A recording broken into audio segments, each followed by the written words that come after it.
bizarre Wall Street in the 1920s. A place where fortunes were made, monocles were polished, and optimism soared higher than a champagne-fueled biplane. But just before the world's most infamous stock market crash, a new player wandered into the chaos. She didn't wear a bowler hat. She didn't work at a bank. She didn't understand economics. But she had tea leaves. And that, apparently, was enough. So sit back, sip your moon-charged chamomile, and let's unravel the tale of Madame Cleo, the fortune-teller who turned tarot cards into stock tips, baffled the bankers, and maybe, just maybe, outsmarted the system. Our story begins not in a boardroom, but in a storefront psychic's lair. Enter Madame Cleo, no relation to the TV psychic from the 90s. She was an immigrant woman with a thick accent, mysterious earrings, and a knack for staring deeply into people's souls, or wallets. But Cleo had a gift. She told you when to dump your unfaithful lover, and when to dump your railroad stocks. Local gossip swirled. A dentist doubled his savings after Cleo warned him about Mercury in retrograde, bad time for mining stocks. A baker sold his steel shares after Cleo's tea leaves curled toward doom. Coincidence? Wall Street wasn't so sure. By 1927, Cleo's client list had gone full Gatsby. Brokers, bankers, and bootleggers sat cross-legged on velvet cushions, desperate to know if Mars would approve their margins. She wasn't reading balance sheets. She was reading stars. And here's the strange bit. Her predictions were often right.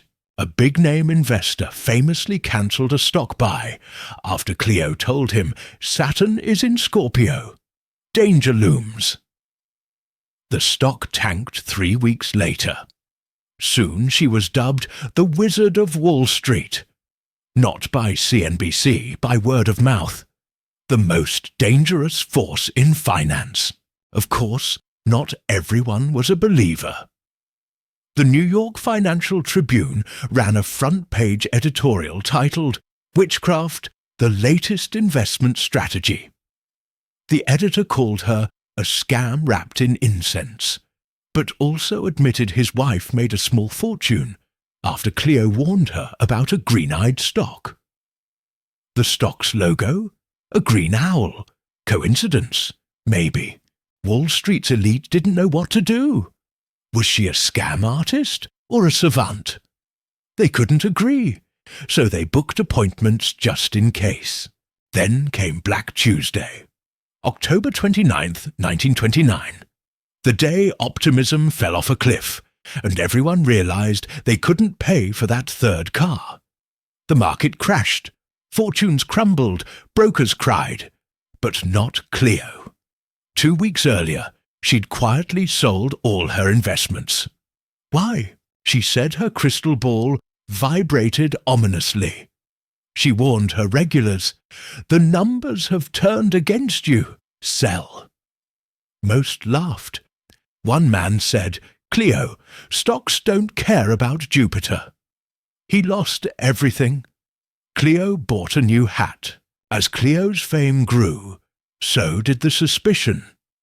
The SEC, newly formed to clean up Wall Street, started sniffing around.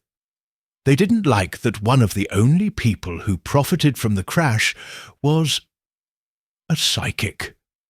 Was she running a scam? Insider trading? Witchcraft? Turns out, none of the above. Her books were clean. Her taxes paid.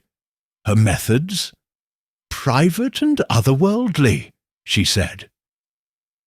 The government couldn't arrest someone for being weird. Not yet. By the early 1930s, Cleo was charging $100 per session, roughly $2,000 today. Her tea leaf charts hung framed on the walls of several banks. Rumour had it a major firm refused to file IPO paperwork during a Mercury retrograde, because Cleo said so.